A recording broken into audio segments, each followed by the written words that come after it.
Mga kagabay, magandang hapon, magandang gabi, magandang umaga, magandang tanghali, saan man tayo naroon, anuman ang ating ginagawa. Una at higit sa lahat, ialay natin ang ating mga sarili sa ating Panginoon. Walang hindi nakakakilala kay Pablo. Walang hindi nakakakilala kay Saulo. Si Saulo at si Pablo, iisa lamang na tao. Si Saulo, isang makasalanan, pinapatay niya, pinapakulong niya ang mga naunang Kristiyano. Siya ang taga-usig, siya ang berdugo ng mga nananampalataya sa Diyos. Isa siyang pagano, isang hintil, isang makasalanan kung wawariin. Ngunit gumawa ng paraan ng Diyos, ang Diyos upang magbabago si Pablo. Nagiging bulag si Pablo at doon niya nararamdaman nang minsan tinanong niya kung nasaan ang Diyos. At sinagot si Pablo ng Diyos, ako na ang nasa iyong harapan, ako ang iyong pinapapatay. Lahat-lahat. At dito, nakita ni Pablo ang kanyang pagkakasala. Nagsisisi si Pablo, nagbago. Ang dati niyang magiging berdugo, siya ang nagiging isa. O siya ang may pinakamaraming nagawang kabutihan. Kung conversion sa mga makasalanan ang pag-uusapan. Gumagawa si Pablo ang nagiging pinakamagaling na apostoles ng ating Panginoon. Pagsama-samahin man ang nagawa ng ibang mga apostoles ni Kristo. At maalaala din natin nang si Kristo ay ipinako sa krus. Siya ay ipinako sa krus, pinatayo ang kanyang krus sa gitna ng dalawang pusakal na kriminal. Sa gitna ng dalawang magnanakaw. Si Demas sa kanyang kanan at si Estas sa kanyang kaliwa. Itong si Estas, mamamatay na lamang, ipusakal pa rin. Ang sabi niya sa Panginoon, ano ka ba naman, sinabi mong Diyos ka? Hindi mo naman mailigtas yung sarili. Iligtas mo yung sarili kung Diyos ka. At isama mo na kami sa kaligtasan na yan. At ito namang si Demas, ang nasa kanan, sinuway niya si Estas at ang sabi niya, tumahimik ka nga Estas. Tayong dalawa, karapat-dapat sa atin ang parusang ito. Ang nakatali tayo dito sa itaas na krus na ito, hanggang sa tayo ay mamamatay sa init ng araw, sa pagod, sa uhaw, sa gutom.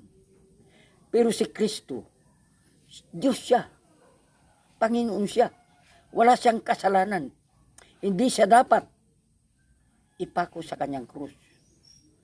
Wala siyang kasalanan, hindi katulad natin.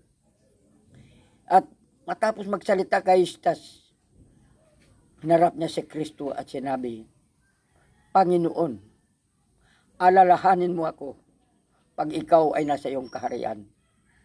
Hindi siya humingi ng kapatawaran. Hindi na sinasabing, Panginoon, patawarin mo ako. Panginoon, hindi na ako uulit. Isa lamang ang kanyang sinabi upang ipakita ang kanyang pagsisisi at upang ipakita ang kanyang pagbabago. Panginoon, alalahanin mo ako kung ikaw ay nasa iyong kaharian. Sa madaling salita, naniwala si Demas sa pagka-Diyos ni Jesus. Humingi siya ng kapatawaran at hiningi niyang maalaala man lamang siya ng Panginoon kung ang Panginoon ay nasa kanyang kaharian sa langit. Lubos ang paniwala ni Demas. Kaya ang nagiging sagot ni Jesus, ngayon din, isasama kita sa paraiso. Ngayon din, isasama kita sa paraiso. Hindi na sinabi ni Jesus, pinatawad na kita. Quits na yung mga kasalanan mo. Huwag ka nang mag-isip pang may kasalanan ka. Magbago ka na. Pagkus ang sinabi ng ating Panginoon, napakaigsi, ngunit napakalinaw. Ngayon din, isasama kita sa paraiso. Kung hindi ka pinatawad ng Diyos, isasama ka ba niya sa langit? Dadalhin ka ba niya sa langit? Papasukin ka ba niya sa kanyang kaharian kung hindi ka niya pinatawad? Kung wala sa iyo ang pagbabago na nakikita ng Panginoon, mapatawad ka ba sa iyong mga kasalanan? Hindi. Ano man ang ating sasabihin, kung hindi tayo magpapakita sa Diyos na tayo ay talagang nagsisisi, sayang lamang. Sa madaling salita, wala tayong balak na magbago.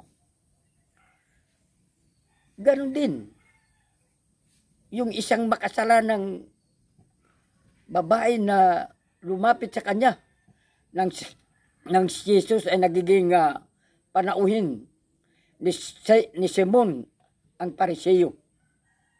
Saan may isang babaeng makasalanan na dahil sa naniniwala na si Jesus ay ang Diyos, lumapit kay Jesus, umiyak hanggang sa nabasa ang mga paan ni Jesus ng kanyang mga luha. Humihikbi ang babaeng makasalanan. At nang makita niyang nabasa ng kanyang luha ang mga paan ni Jesus, pinunasan niya ito ng kanyang mahaba at magandang buhok. Pinunasan. Ginamit niyang pamunas sa nabasang mga paan ni Jesus ang kanyang buhok.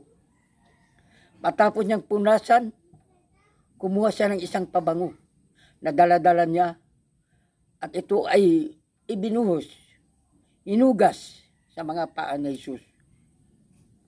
At ano ang sinabi ni Jesus? Tumayo ka, babae, at huwag ka nang magkasalang muli. Hindi na sinasabing pinatawad na kita ng iyong mga kasalanan. Kaya nang siya ay pinagsalitaan ng mga Pariseo, kinumpronta kung bakit nagpapatawad siya, hindi naman siya Diyos. Isa lamang ang sinabi ni Jesus. Alin ang higit na madali? Pinatawad kita sa iyong mga kasalanan o lumayo ka at huwag ka nang magkasalang muli? Walang nakasagot. Pinapakita lamang dito na yung babaeng makasalanan ay nagsisisi. At siya ay pinatawad ni Jesus at sinabing magbago. Huwag ka nang magkasalang muli. Kaya kung tayo ay lalapit sa ating Panginoon, ipakita natin ang ating taus-pusong pagsisisi, ang ating tapat na pagsisisi ng ating mga kasalanan, ang ating pangakong hindi na tayo muling magkakasala, at higit sa lahat, ang pagpapakita ng pagbabago. Totoo, hindi naman tayo perpekto. Magkakasala tayong muli, wala tayong magagawa. Ngunit, kung sa bawat pagkakasala natin,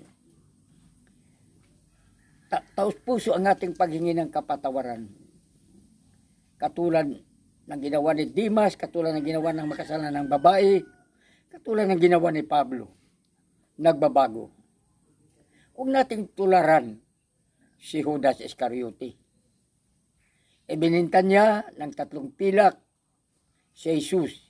Ipinagkanulo niya si Jesus. Ipinalit niya sa buhay ni Jesus ang 30 pilak. Ngunit, nagsisisi siya. Nakita niya sa kanyang sarili na mali ang kanyang ginagawa. Kaya ang ginawa ni Judas, pumunta siya kay Caiaphas. Pumunta siya sa chief priest, ang pari na siyang pangunahing religious leader nung panahon ni Jesus. Ang sabi ni Judas, nagkakamali ako, nagkakasala ko. Ibalik ko sa inyo ang pera. Palayain ninyo si Jesus, wala siyang kasalanan. Ngunit pinagtawanan lamang si Judas ng mga Hudyo. Kaya itinapon ni Judas ang pera, ang pilak, at siya ay nagbigti.